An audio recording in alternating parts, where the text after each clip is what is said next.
And welcome to Take You to School with Dr. Tom Prichard. I am your host, JP John Paz. Of course, joining me is the star of the show, the former WWE World Tag Team Champion, one of the greatest trainers ever in the history of the business, the Doctor of Desire himself, Dr. Tom Prichard. Dr. Tom, how you doing today, sir?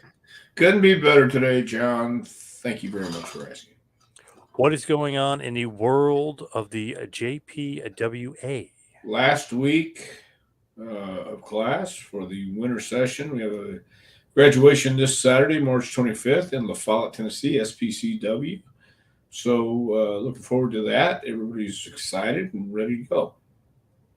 Nice, very cool. Now, Yeah.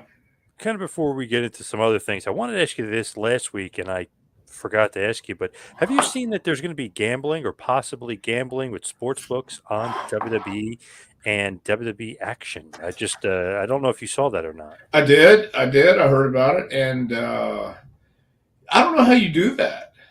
I really don't. No matter how small the circle is. Hello, Jason. Hello, Uh, Jason. no matter how small the circle is of people you let in, there's too many variables. I think to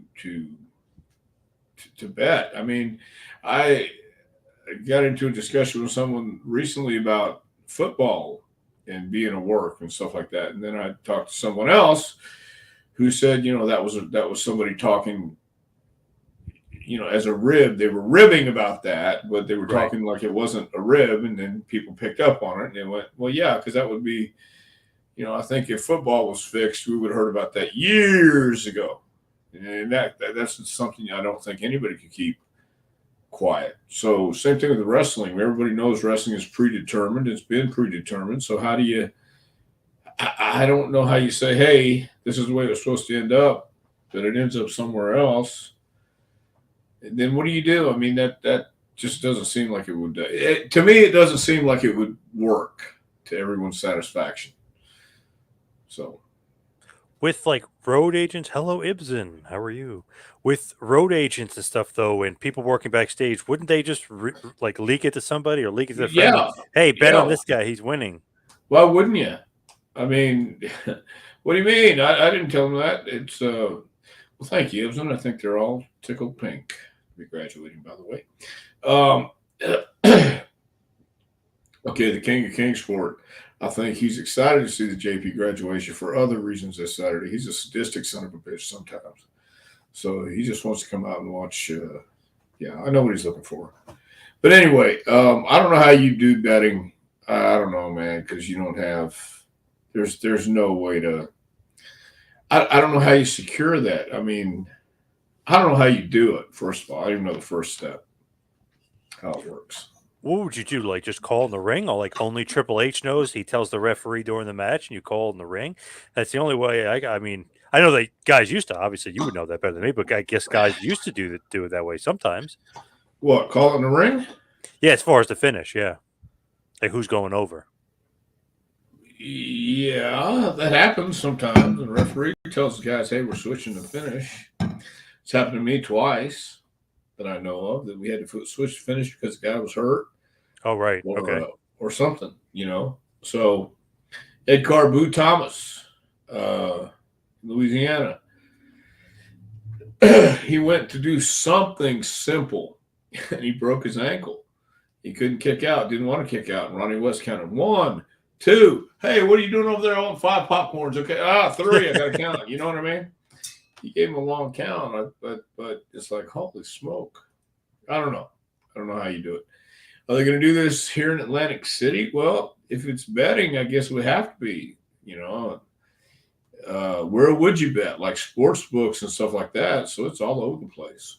Yeah, big sports book in Atlantic City. Yeah, I mean, I would imagine that's what they're looking into and where they want to go. But to me, that's just crazy because it's like sometimes people know well in advance who's going over, who's not. Even the wrestlers will know. Obviously, Triple H knows, and guys in creative knows. Then you have a writing staff that probably knows. So it's a slippery slope for sure.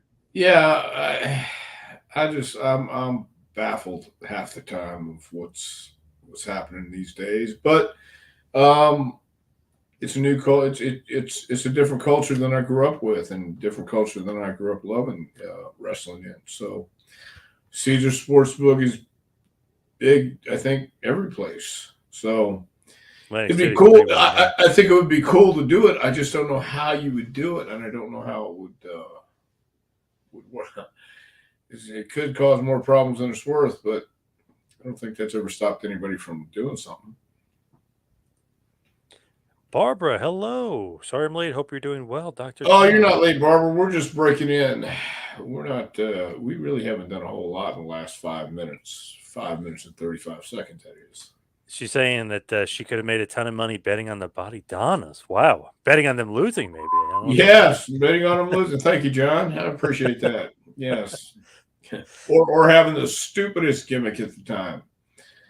Yeah. Go there too. With the gambling, though, I mean, to me, it's just like it's more trouble than what it's worth. Like what they could possibly or potentially get out of it is, I feel like there's more negative than positive. I do too. I don't think anybody would. It would be beneath anybody to slip a finish out or let something out. I mean, it's done all the time, and sometimes they put red herrings out just to see who's telling what. And I've seen that happen before too. Been in a room with 4 other people, and information will be talked about, things will be talked about, and then it never comes to fruition. So nobody let it out. Therefore, those 5 people in the room could, I guess, theoretically be trusted with the information that's being talked about. So, but with betting, man, when you're putting money on something, it's totally different. And how much money? I mean, would there be a limit? Is there a limit on something like that? I mean, Not sure. Yeah, right. So you'd have to think about all that stuff too, because I don't know how it would work. Would the wrestlers be involved with insider trading if gambling was available? Yeah, right. Well, It's basically the same thing to me. Yeah, pretty much. I mean, I remember in Pulp Fiction when Bruce Willis gets paid off to do the dive, and then he knocks the guy out and kills him, and jumps out into the trash bin and has the taxi waiting and all that stuff. So yeah, it could always be a double cross or inside trader, or up in Oregon, Elton Owen was a nice guy. He was Don Owen's brother, and they promoted Don promoted Portland up around that way, and then Don promoted the other towns with Sandy Bar. But Elton promoted the other ones with Sandy Bar, and Elton always wanted to see a shooter. You want to see the guys going to shoot, and he'd give the winner an extra $10 or, I think it was extra $10. So if you were making 45 that night, you get 55. And then what we do is we just come back and split it, between the guys, 10 and 10. We just made an extra $10. That was a different culture, different time in the 80s. But Elton wasn't smart. I don't know if he wasn't smart or if he was just not paying attention. I don't know. But I think the wrestlers were certainly. I don't think that would change the working aspect of it. I really don't. But I think the wrestlers especially would have a fun time with it, regardless of what happened. He was saying he'd bet $1 million he'd be the head honchos of all the head trainers out there. Huh. Well, you got Fit Finley. You got QT Marshall. You got Sin Bodie. You got a lot of great trainers out there, man. You got Rudy Gonzalez. I'm going to name my friend Les Thatcher. You got some good trainers out there, man. You got some really good guys. So I don't know. I think most of us say the same thing and get along and think the same way. So I don't think anybody would be the hit. And the Santino brothers have just reopened out here out in Vegas. Oh, yeah. So they're good. They're a hell of a school. He's going to bet Haku being the world champion if it was all a shoot fight. That's an interesting bet to take, for sure. I've never actually seen Haku kill anybody or hurt anybody really bad, but I've heard enough to not want to see it.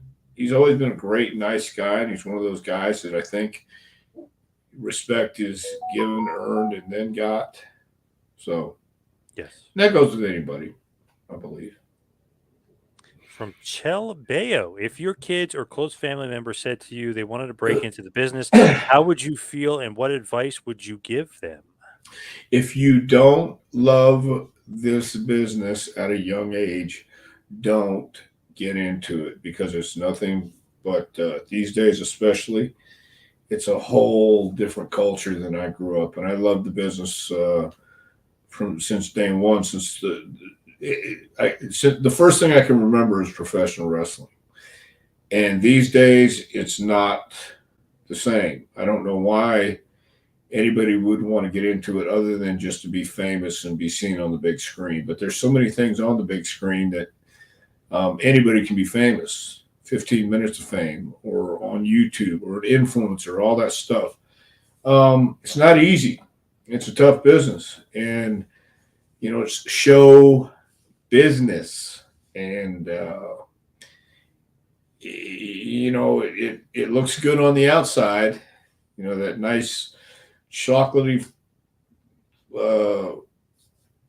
frosting, but then you get inside that cake and it's not so sweet, sometimes.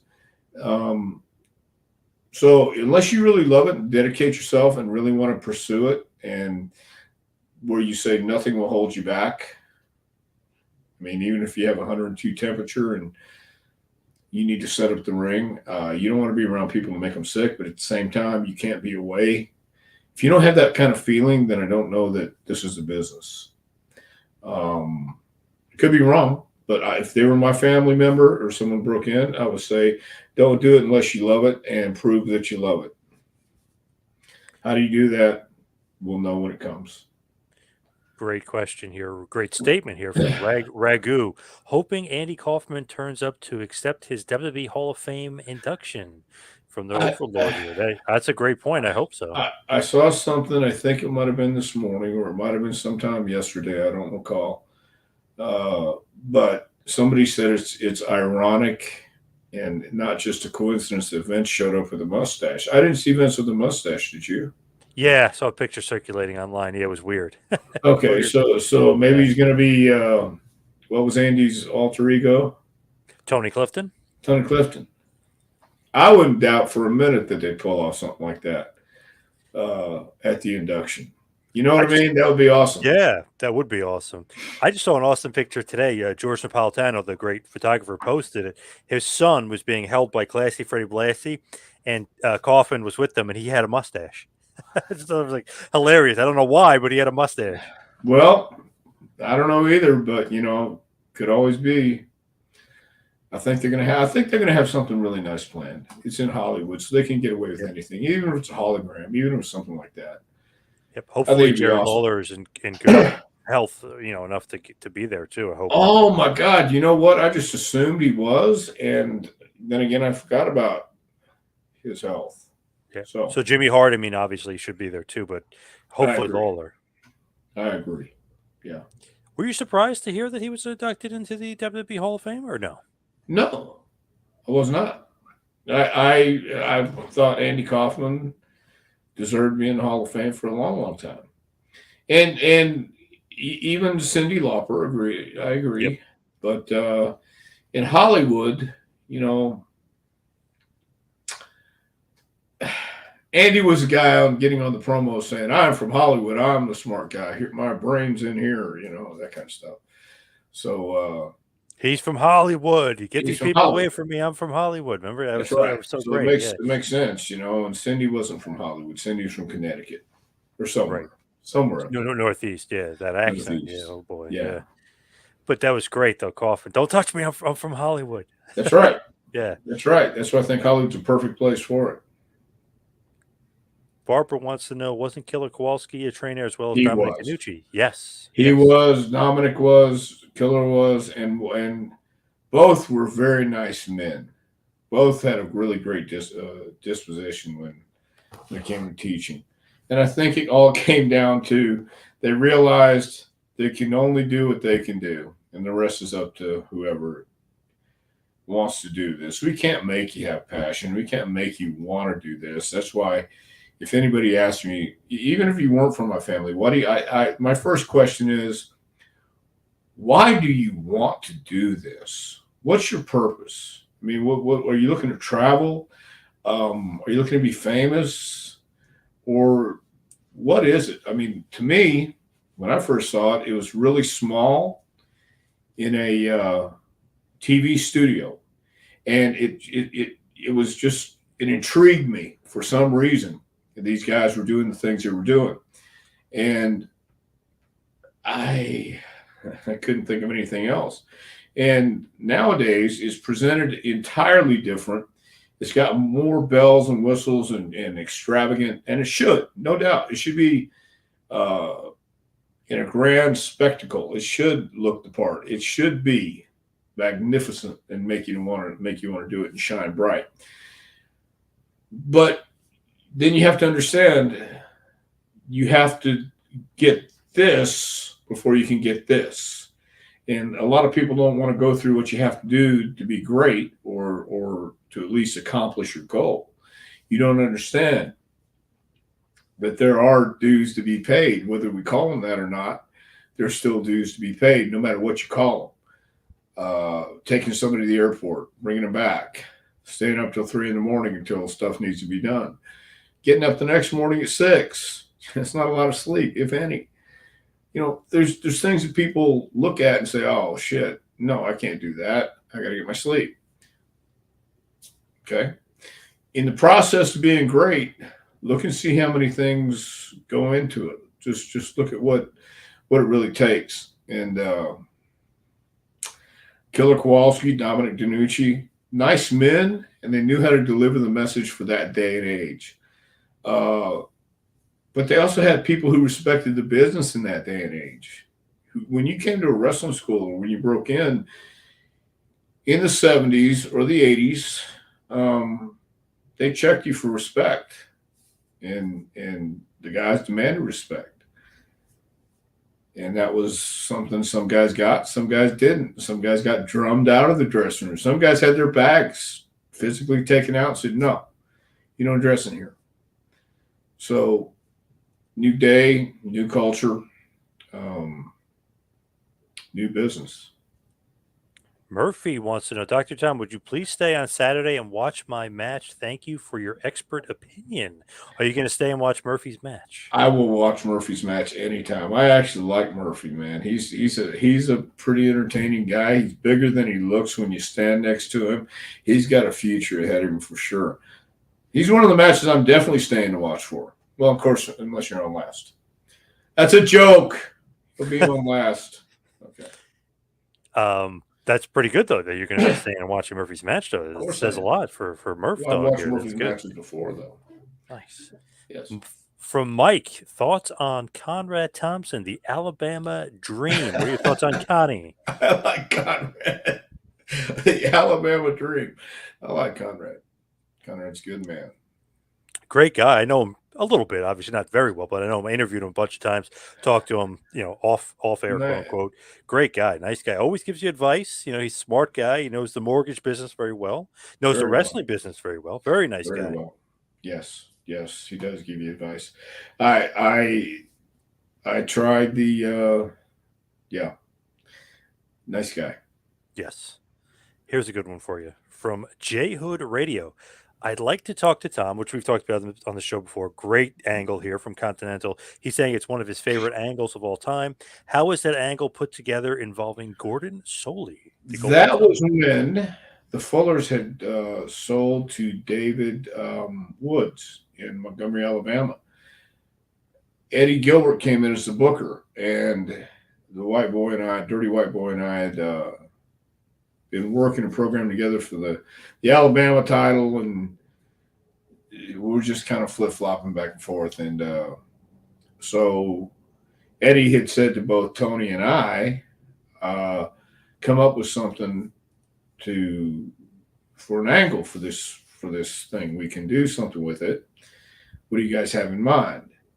So I thought about it, and I remember seeing Nick Bockwinkle back when I was a kid. This was one of the things that you see, and it never leaves your head. You just remember the image of it. There was a guy named the Hangman who was wrestling enhancement talent back then. And after the Hangman would beat the guy, he would usually put his noose around the guy's neck and fling him across the ring. Well, Hangman went to do this one time, and here comes young Nick Bockwinkle into the ring and saves this poor enhancement guy. And, of course, as Nick's back is turned, the Hangman hits him with his noose, puts the noose around Nick's neck, and flips him back and forth. So I thought that looked pretty brutal. So what if we do a deal where Tony hangs me? Well, how are we going to do that? He's got the dirty white girl, so let's do this. How about the dirty white girl's going to beat me in this Alabama street fight we have, and she's going to put chloroform or spray the whatever it is, motor cleanser, or something for your engine that smells really bad, but people have to smell it at ringside. And I've got to actually breathe this in. We were going for reality here, pal. Right. Yeah. So it was a street fight. She comes in, puts it over my head. They beat me for the title. Next week, I come to the ring with my hair up under my hat, pull my hat out, knock the dirty white boy off with a 2x4, knock the dirty white boy out with a 2x4, then cut his hair. And then the next week, we come on TV and we do the angle. And so I thought that's good enough. And Eddie says, no, I need something else. So I said, okay, what if she comes out and she says she was hit, or not hit, but she was, white boy beat her up was the implication. I don't think she said she was hit. The implication, she had a black eye. Yep. Phony as hell looking black eye. What a dumb baby face I was. Yes. Typical dumb baby face. Yep. Typical idiot baby face. And I turned my back to him. I said, what if he handcuffs my hands behind my back? And so here's something a lot of people don't know. I think I may have told you on this. Randy Colley took the syringe, pulled that blood out of my arm, put it in a condom, and tied it, but it wasn't very tight. It was in the warm water, and a condom was supposed to be strong enough not to break anyway. And I was trying to bite it with my teeth and everything else as we're going down to the ring. We put it together. We didn't walk through it. We just told Gordon about it. We didn't rehearse things back then, but it was kind of put together like that. We just sat there one night and said, what about this? What about this? And what about this? Yeah, he said, okay, but I need something else here. Okay, what about this? Great, it's done. So that's how that was done. Love it. Pretty controversial, pretty crazy. Almost got you kicked off TV, I would imagine. So crazy storyline you guys did. Very edgy. Well, I guess for that time it was. But it was wrestling. Going back to Andy Kaufman, Greg was saying some people think Adam Schiff is Andy Kaufman. A little conspiracy theory there. Yeah, I don't know if I've heard that one. Yeah, I'm not sure about that, but there's a possibility there. I'll add to the conspiracy. Yes, Adam Schiff definitely looks like Andy Kaufman. That's on that geek. There. Barbara says, will Lawler introduce him? I don't know. Yeah, if Jerry's healthy enough to do it. I mean, he's a pretty tough guy, though, Jerry. He'll probably try to make it, but I don't know if he'll be healthy enough to do it. Is Lawler still in Florida? Yes. Well, then it's just a week away. He may not, but maybe, hopefully. Hope so. Yeah, a week away on Fridays. The Hall of Fame will be right after SmackDown, so hopefully he could do it. Big Timers Club. I don't know what this means. I don't know. You're either cream team or you're not on the cream team. Good point. Good point. I don't know what it is, but he's right. He's got a great point. His hair covers most of it, but we're good. Ibsen is saying, who gave you the rub to be a trainer? What age did you actually start being a trainer? Well, I mentioned before I went down with Tiger Conway Jr. to Tug Taylor's. Let me just say this. I did a seminar this weekend in Little Rock, Arkansas. And this man now told me he was there when I came down to Tug Taylor School with Tiger Conway Jr. and trained that night, because I'd mentioned it before. And so that was in the 80s, I think. And so I had to be in my mid 20s, late 20s, whatever it is. And then it's just one of those things where you don't know. You don't know if you can teach anybody or then get anything or not. It's all a process. I think it's all just finding out. I don't always connect with everybody, and I don't always get my point across, but I do my best to try. And those who get it, and those who don't won't. So there's a lot of places to train. I mentioned some earlier on, and go where you feel comfortable. That's how I kind of when I got the opportunity to train in WWE, I jumped at it because I was 36 at that time, and I knew I couldn't wrestle forever. So it was still a great time to stay in the ring, and I still enjoyed being in the ring, but I knew that I wouldn't be wrestling forever. So. Yeah, I feel like you were very young, and I remember you were mentioning that Candido, they liked him to be a Yeah. trainer too. It's like, wow, these guys are so young to be trainers for some reason. I don't know, maybe that they like that. Yeah, but you have to remember, man, in '96, I've been wrestling 16 years, and my body was beat up. My neck was beat up. I broke my collarbone twice, my ankle twice. So I knew my position on the card. I knew where I was at. I was cool with that at that time. I'm cool with it now. And I realized it was a different avenue to go down, and it would probably last a little bit longer. So, and it did. John G, why don't we have gimmicks like George the Animal Steel and the Missing Link anymore? Because it's 2023. There's nobody that knows how to do that, and nobody knows how to be believable, and nobody knows how to get it where people care about them. George Steele was a gimmick, no doubt, and I'm sure everybody knew he wasn't crazy, but he didn't tell anybody he wasn't crazy. They just assumed, and they weren't sure because he never broke character in front of anybody. And the Missing Link was kind of the same way. He was a goof, and he'd hang out at nudist colonies and things like this. So that was his lifestyle. He wasn't a character. He was that Missing Link. He was a character, but he was Dewey Robertson. He was this great wrestler who found the gimmick and then kind of got lost in the gimmick, I think. And nobody knows how to get lost in it. I don't know if that's the healthiest thing in the world to do these days either, but nobody knows how to be a gimmick. I was always called the family gimmick, and I was fine with that. I was the gimmick in our family. I was the guy who was going to say and do weird shit, and I don't care because I like it. And that's why I got in wrestling, because I knew this was where I belong. And this is where a lot of it used to be, where wrestling was a place for an off-cast of society, for people who didn't belong anywhere else. Buddy Rogers, could you see Buddy Rogers? Later on in life, he became a real estate agent, but could you see Buddy Rogers anything but the Nature Boy?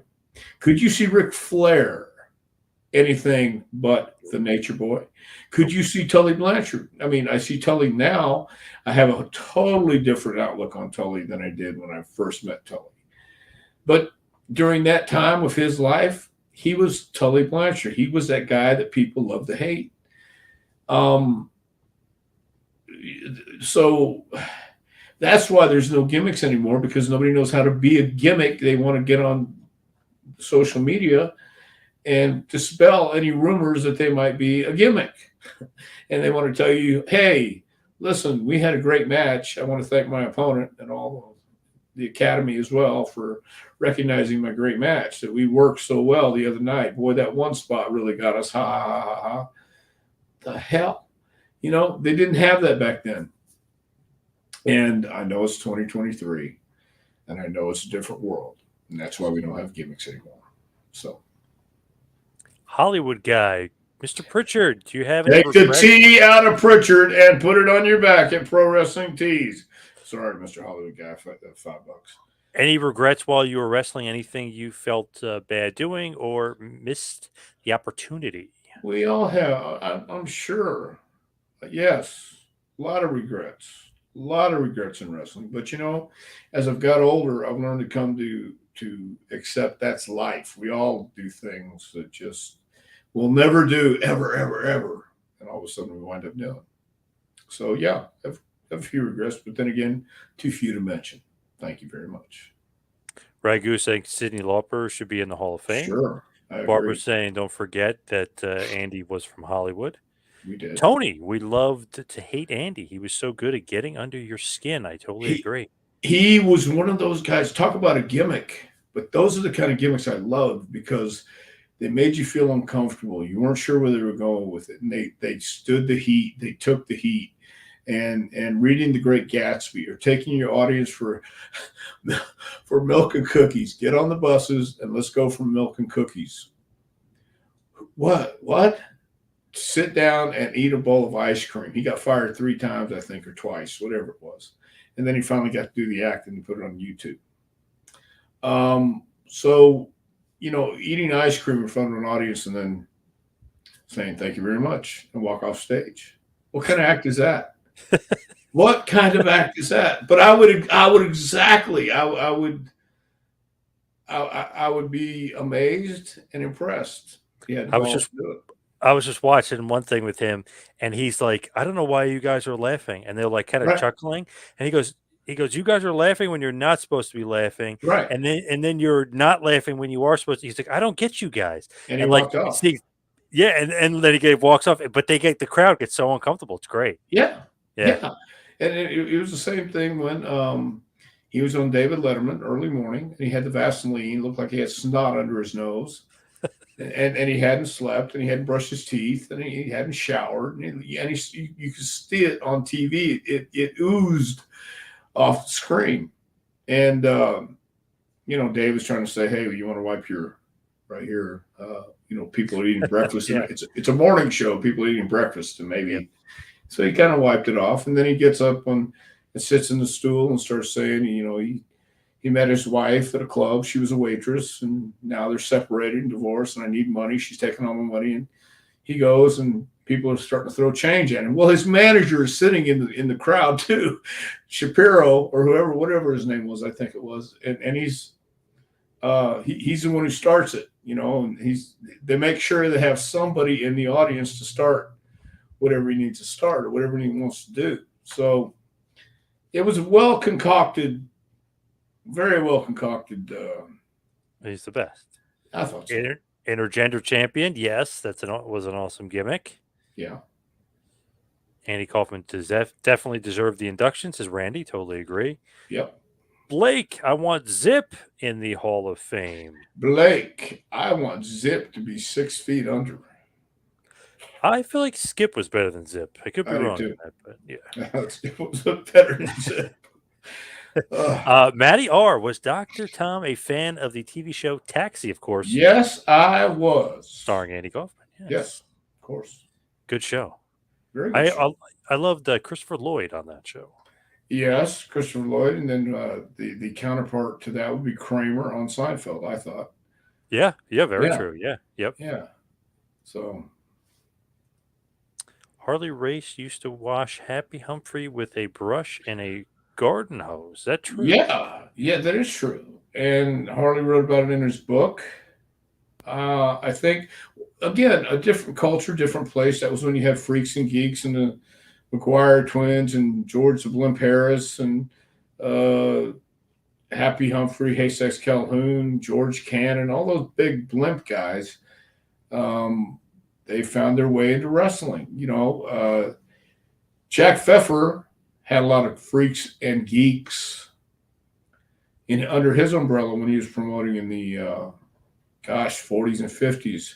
Paul Bosch was broke in by Jack Pfeffer. I always thought that was a fascinating, amazing fact that Jack Pfeffer, the gimmick guy, and then had to look back on all of Paul's cards. Paul was a gimmick guy.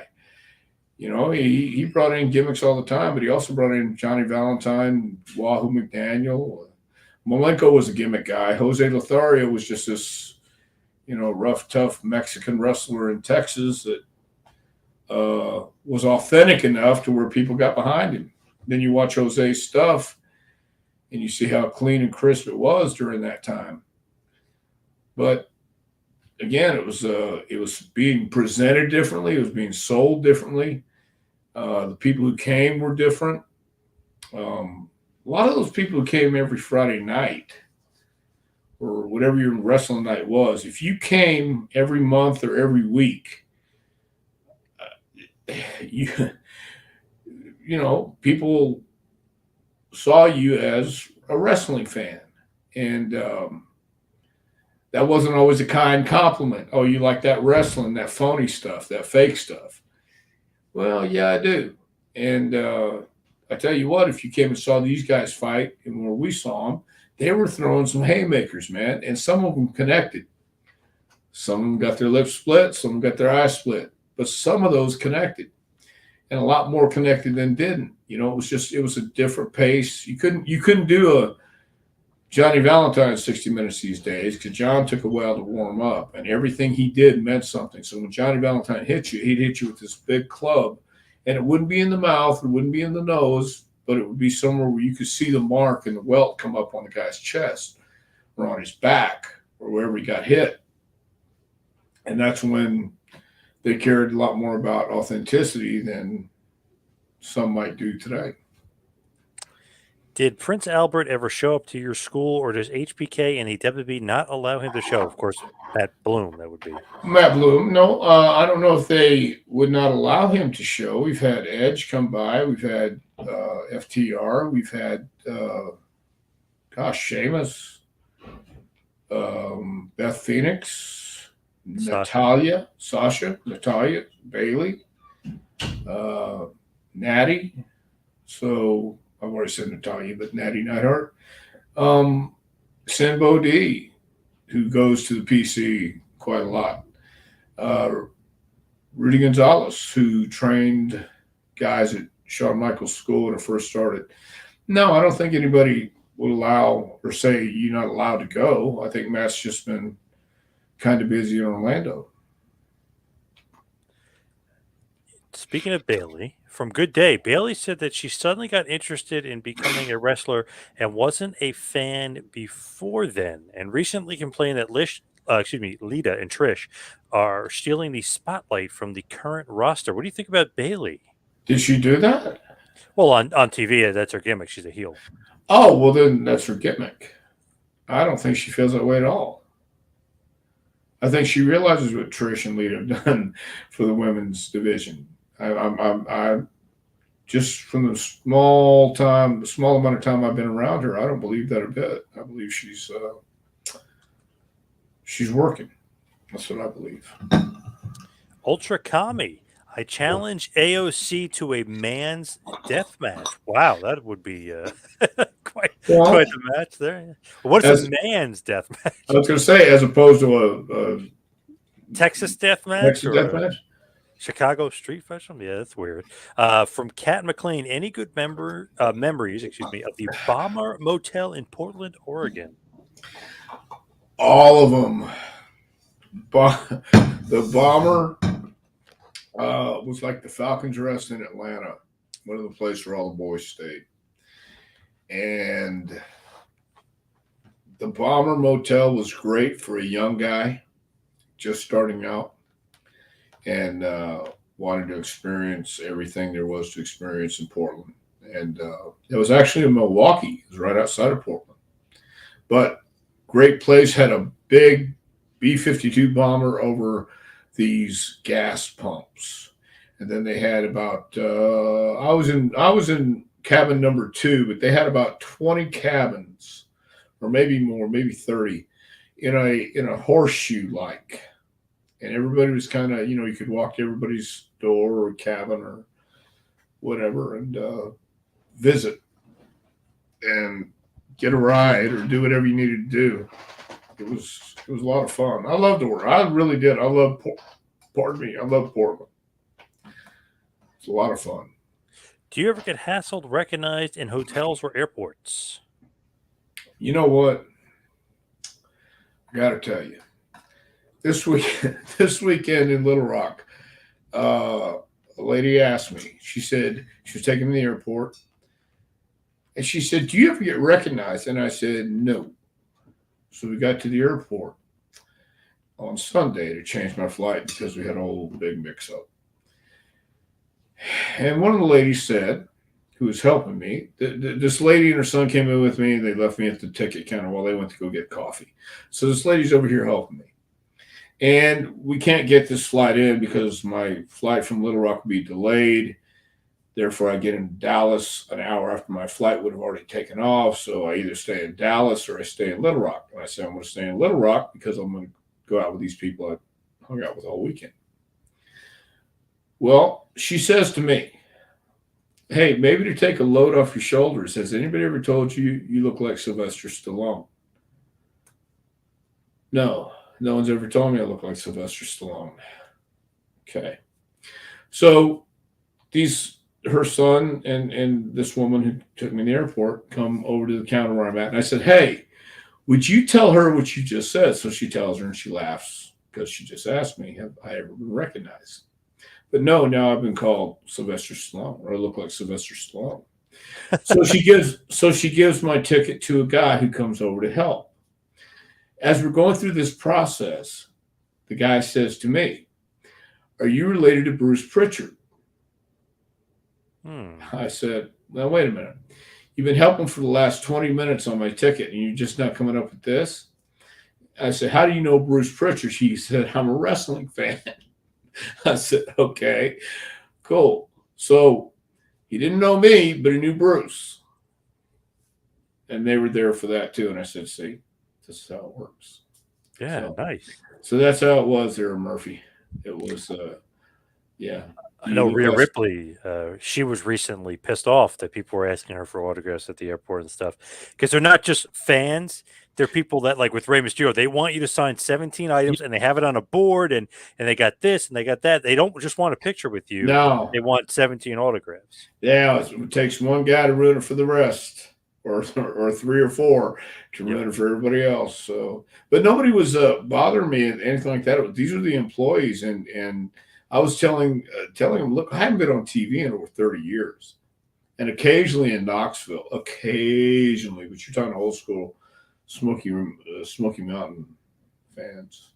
So, Con Cortez loves Bockwinkle and Bobby together. They were so good. And then just to follow up with that, I believe it was John Ramsey here. Dr. Tom, have you ever met or wrestled Nick Bockwinkle? Yes and yes. I got juice on Nick Bockwinkle. I was in San Antonio and had one of my nails came right across Nick's head, and he got frustrated. Not rightfully so, but as we were coming up from a hammer lock, and I somehow slipped and nailed him. So I wrestled Nick. Jason, did Bob Zamuda ever come to Memphis with Kaufman during his TV appearances? I've actually interviewed Bob a few years ago, and yes, he did. Bob was his manager who sat in the crowd, not the other guy, Bob Zamuda. Yes. Yeah. Bob, oh man, I think I might have mentioned this to you before. I interviewed him a few years ago. Awesome guest. The longest answer of all time on my show was like 22 minutes of an answer. I was like, holy shit. Just what you just let him roll. I mean, he's like, Andy obviously was great, but he's like a great comedic mind behind Andy that people don't realize. Great talker, hilarious, awesome, like comedy mind. Yeah. Yeah. So, I mean, again, you have to have somebody on your side to help you kind of pull this off sometimes. You can't always do it alone. And Tony Clifton was played many times by Bob Zamuda. I thought, yeah. That's great. That's awesome. I love stuff like that. I really do. Hollywood Guy says, which wrestler do you feel needed a bigger or better push in the WWE? Sorry about putting the T in your name before. It's okay, Hollywood Guy. $5. We'll get over it. I'll get over it, especially. Do I felt needed a bigger push in WWE? I don't know if there's anybody that I felt needed a bigger push. I think everybody got the push, needed it, got it. You know, Luger got the push. A lot of people got the push. Just couldn't push it where it needed to go. So I don't know who. I know somebody who had a bad attitude, but I would have given him a big push in Who's the that? mid '90s. Ludwig Borga. I would have gave him a huge push. Oh, Ludwig. But I know he Yes. had a bad attitude. But yes, I would have definitely given him a bigger push. Well, not if you had a bad attitude, because the attitude all depends on, or the push all depends on the attitude. It really does. Nobody wants to be around a complete miserable jack off. Jason wants to know, what does a yellow light mean? I'm not sure. What's he referencing there? Caution, caution, caution. Okay. Sure. Makes sense. Blake says, Dr. Tom, will you accept my LinkedIn connection? Sure. I am so terrible right now on checking emails on anything, but Blake, send it to me. Ragu, I would have switched the opponents in the WrestleMania women's title matches, meaning Rhea Ripley versus Bianca Belair, Asuka versus Charlotte Flair. Instead, they have it reversed. Well, I would have rather seen Bianca versus Rhea Ripley, too, because we saw Charlotte versus Rhea Ripley 3 years ago at WrestleMania. right, but we don't know the reasons of going behind that either. Maybe they have something planned for Rhea. And maybe it's not, maybe they have something planned for Bianca and they can't both do what they want to do. So they can do it with Charlotte and they can do it with whoever.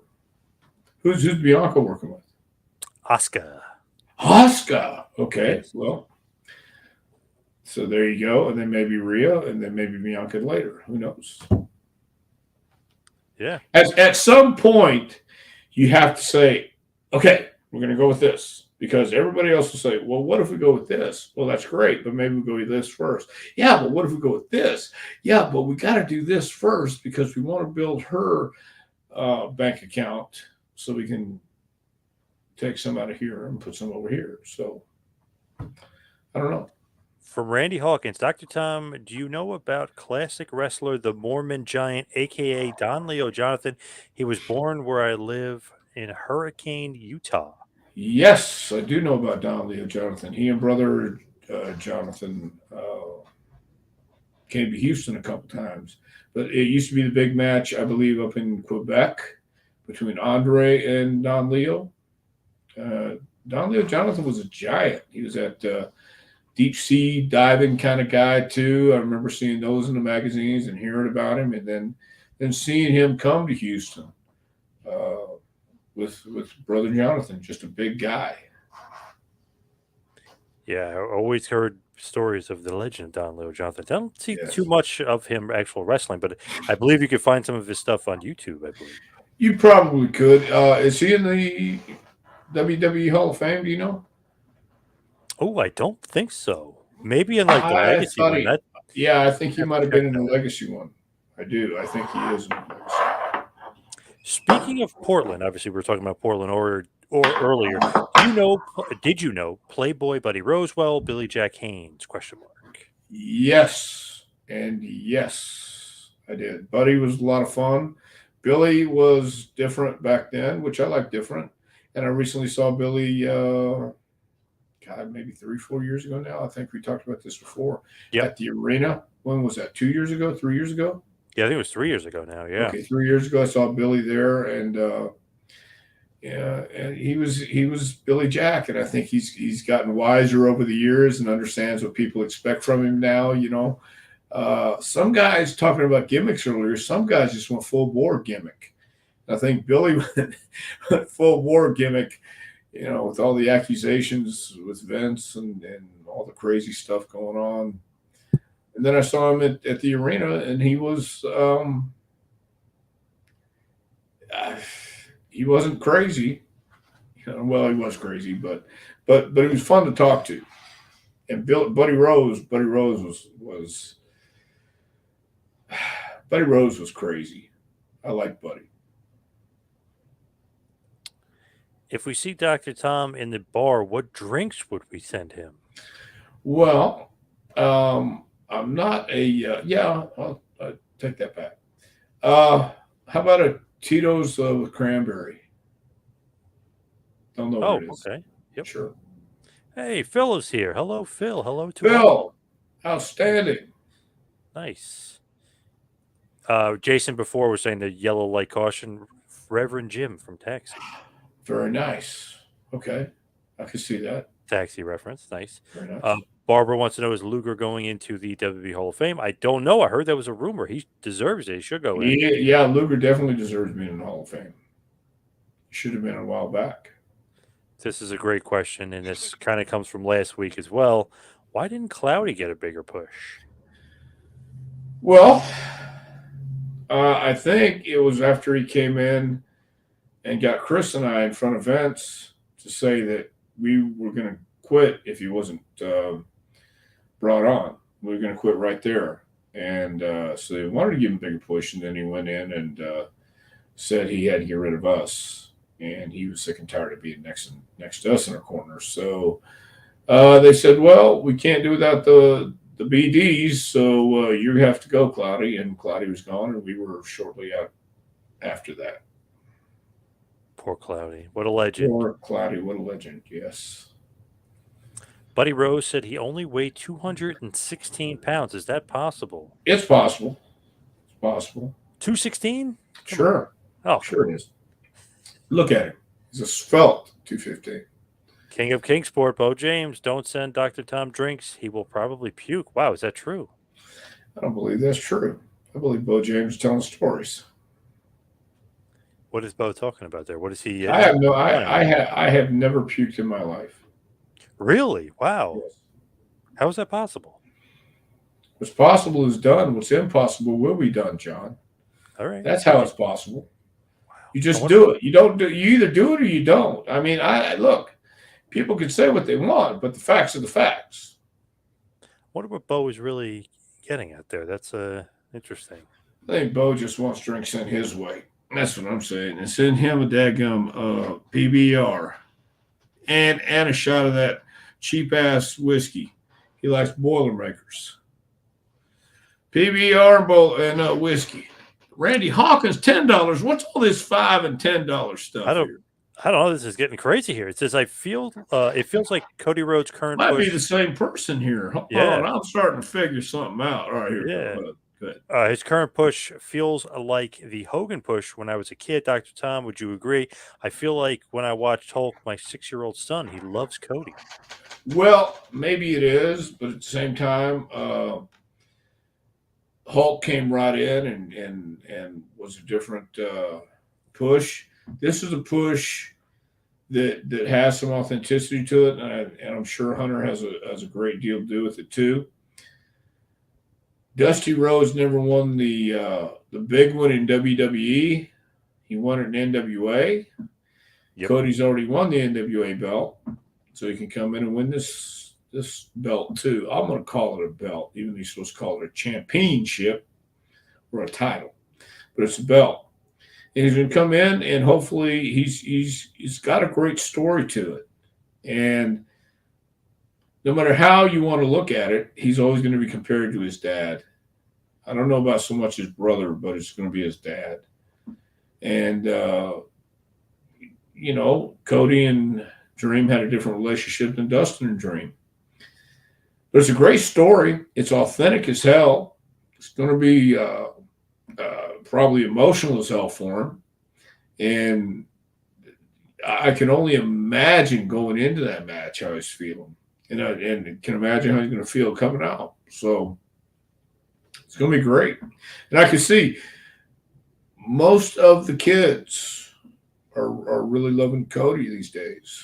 Yeah. So we've got a 8-year-old friend who went to the last show in Knoxville, and Cody made him feel special.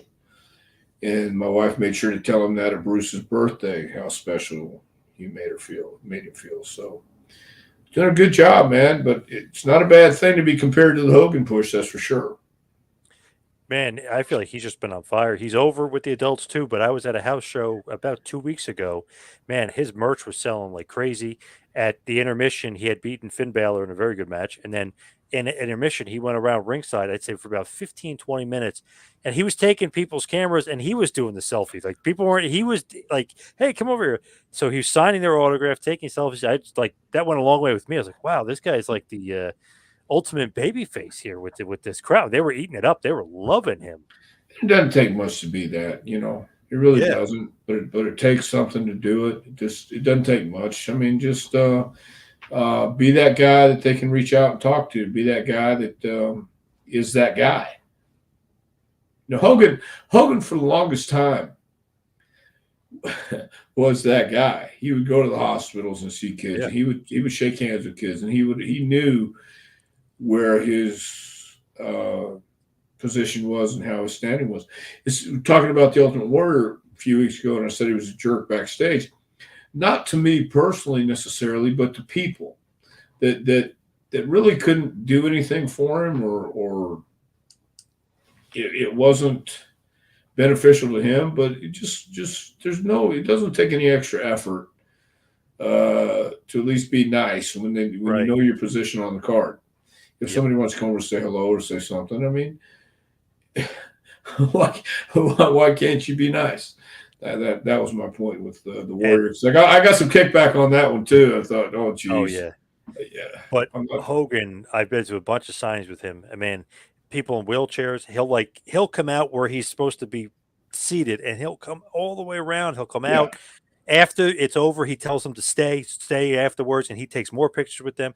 He's the best. I mean, he's pretty genuine about it too. He's like a good guy. I've heard Warrior stories like you've heard some bad ones with him and fans and him not giving two shits. I'm not saying that he wasn't, maybe he wasn't paying attention or whatever, but Hogan was very much paying attention to everybody. Yeah, and that was what it was back then. And these days, I don't know that it is.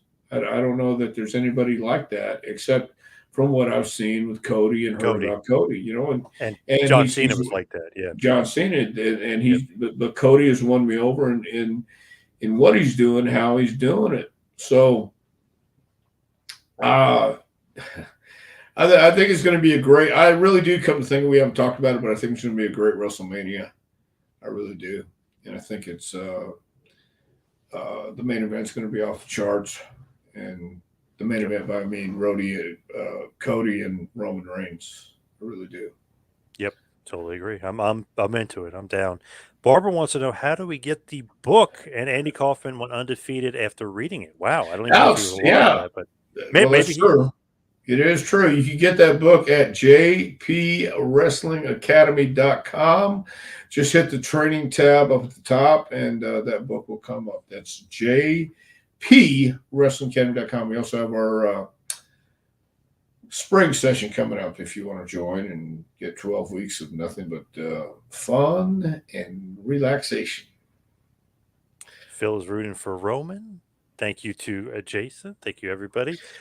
I'm rooting for Roman, but I'm also rooting for Cody. And I think they're both going to put their heads together, and everybody's going to make this a great match for nothing else except to make that moment, that WrestleMania moment that WWE is so great at doing. They've got stories. They got the bloodline. They've got Dusty Rhodes, the American Dream, his son, the American Nightmare, coming to win the championship. What a better story. And the great thing about it is you really can't choose who's going to win. It's got to be Cody. At the same time, Roman Reigns is the head of the table. Mm-hmm. And he means it. He means it when he says it. And there's some strong feelings there, I think, on both sides.